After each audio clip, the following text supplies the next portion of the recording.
This South Carolina recruiting class, Will, I'm looking just at the numbers. I've not had a chance to look at the deep dive with the 21 players signed, but I just look at the ranking at number 18, and you're going to have to educate me because we could have went to one of our conversations from 5 years ago and seen a Will Muschamp class and number 18 in the nation. So what's the difference between what's going on now and what was going on then?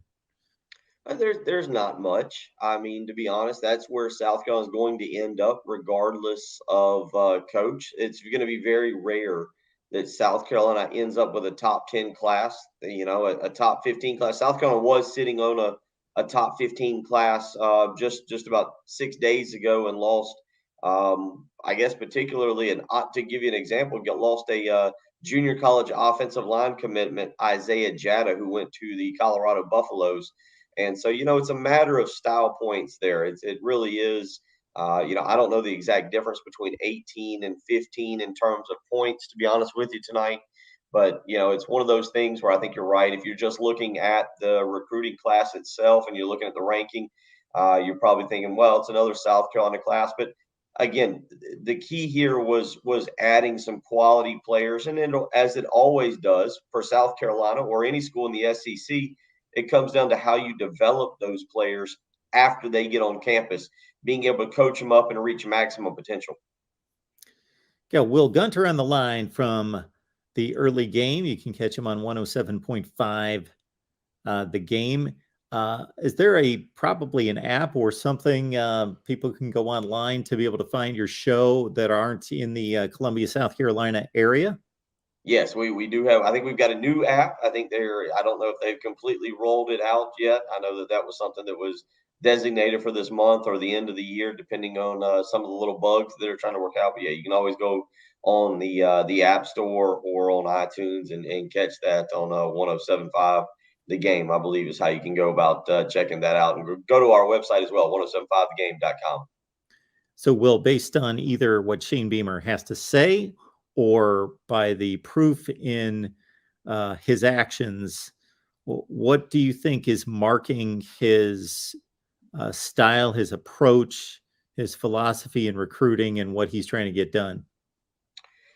Well, again, look, South Carolina has to, at the end of the day, when you talk recruiting for South Carolina, it comes down to getting players better once they get on campus. Shane Beamer did a good job this particular offseason of being able to sell a bunch of offensive and defensive linemen on getting to Columbia. They've really made a better effort of going into the Mid Atlantic, the DMV area, and being able to pluck some kids again out of Maryland and DC and kind of the Mid Atlantic area of the East Coast. But a lot of that is selling a family and a culture. And then South Carolina got very lucky with some night games this year. You get lucky with television networks and what they want to elect to do.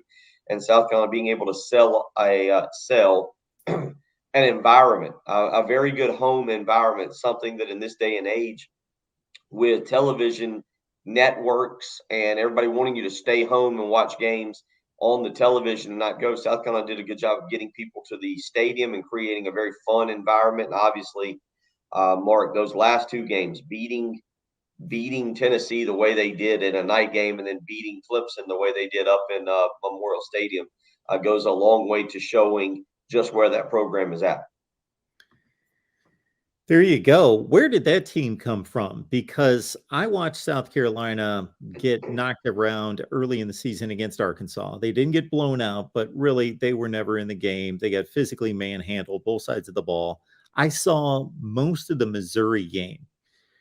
They couldn't gain a first down to save their life, 10 points on the scoreboard, and then they run into one of the hottest teams in the country with arguably the best offense in the country in Tennessee. They take them to the woodshed, and Spencer Rattler came into that game with a handful of touchdown passes, and then they back it up the next week when you expect, okay, well, this team's not very good. They had a once-in-a-lifetime moment at home. They can't go to Death Valley and get up 7 days later and do the same thing, and they did.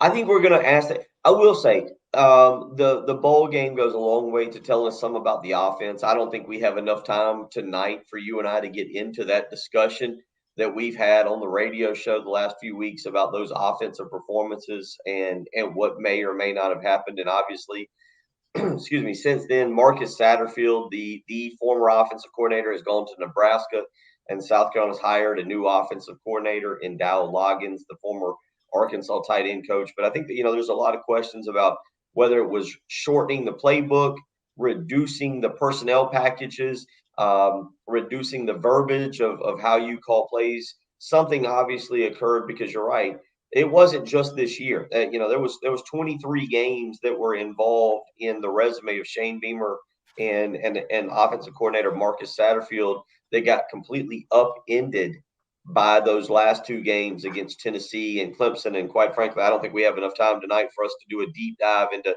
what may or may not have happened.